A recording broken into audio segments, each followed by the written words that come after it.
Hello again, my name is Rodney Reynolds, and I'm with 3dgameman.com, and this is video review number 9 for August the 11th, year is 2000. Remember, folks, this video is completely unedited, and these are only my opinions. Today I'll be looking at the Celeron 566. It will be in a IWell socket adapter, and I'm using a Global Wind heatsink fan. The Global Wind fan, actually the heatsink has been modified to fit into the socket adapter. And the motherboard I'll be using is the Asus P3V4X VIA chipset motherboard. So let's swing over and have a look inside of the case and have a look at the way that I've mounted and modified the heatsink to fit on the socket adapter.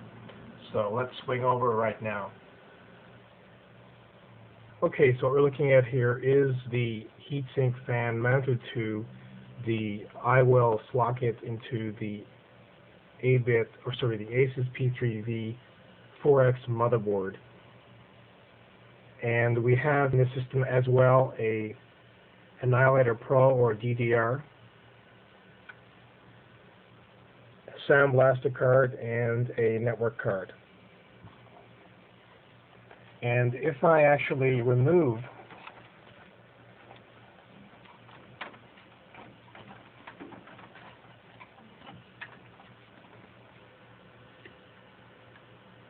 okay, now that it's removed, you can have a closer look at the Global Wind heatsink and fan. This is just a normal Global Wind cheapo heatsink and fan.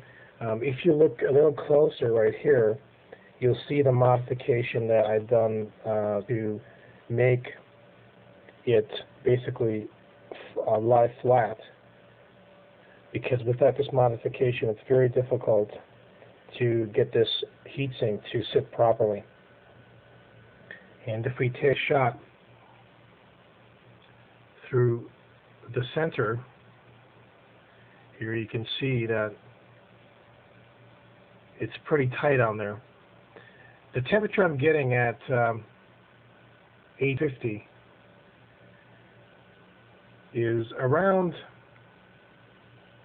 45 C to 50 at full load. And I've actually ran Prime 95 for 6 to 12 hours, and it's been fine. It has not failed. So this is an excellent option for somebody who wants to save a little bit of money and overclock the 566. And from what I understand, probably 90% of the 566s will do somewhere between 800 and 850. It's almost actually, as a matter of fact, a guarantee. It's not higher than 90%. So again, now the voltage I have this at is 1.75, and the standard voltage for the Celeron 566 is 1.5 volts. So 1.75 is not bad, and again, this heatsink and fan combination does remove a lot of the excess heat coming off this CPU. So overall, of course, as you can imagine, I'm very pleased with the results of getting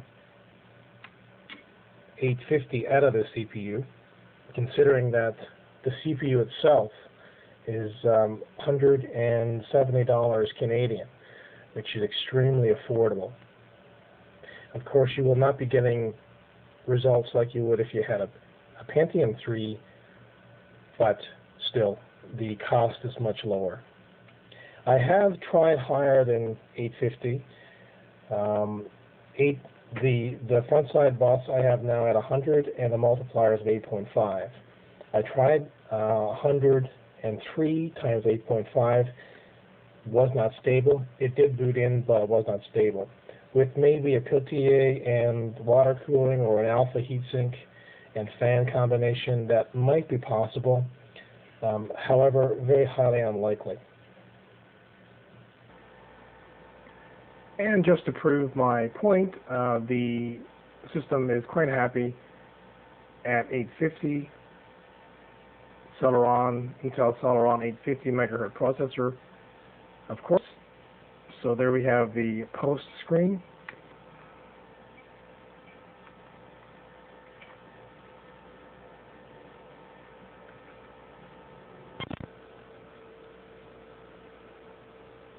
And this is a program called Test CPU, and as you can see, it's identifying as a Pentium 3 at 856 megahertz. If you look closer here, though, it says the family of the Celeron family, so, and it does identify it as Coppermine. So again, this is a very, very successful CPU for overclocking, and certainly would recommend this CPU to anybody to try. Again, the failure rate's probably less than 5%, and even then you can probably get it at close on 800. But reaching 850 is very, very possible, certainly with the CPU, and very possible with the combination of the socket, I-will adapter, and the motherboard itself.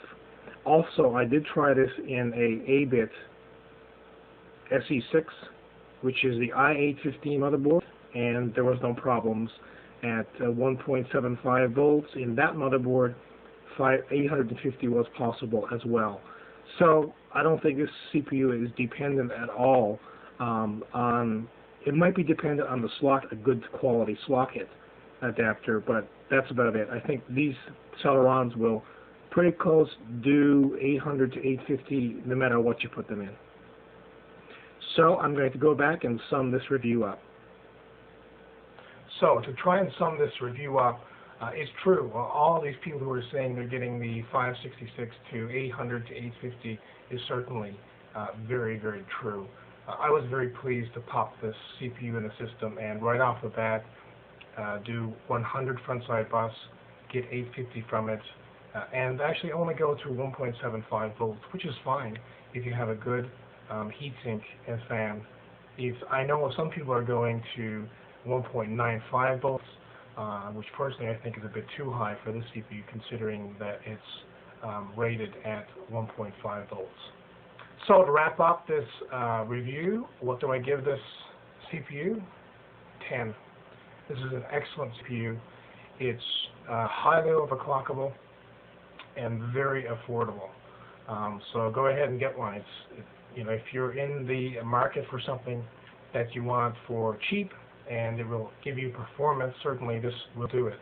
Of course, other options that you can think about is the Duron systems, Duron 600s, and of course the only fault with the Duron CPU is that you have to get a very expensive motherboard to put it in. That's the only fault there. I probably will be reviewing a Duron 600 with a 8-bit K7V, I believe the motherboard is.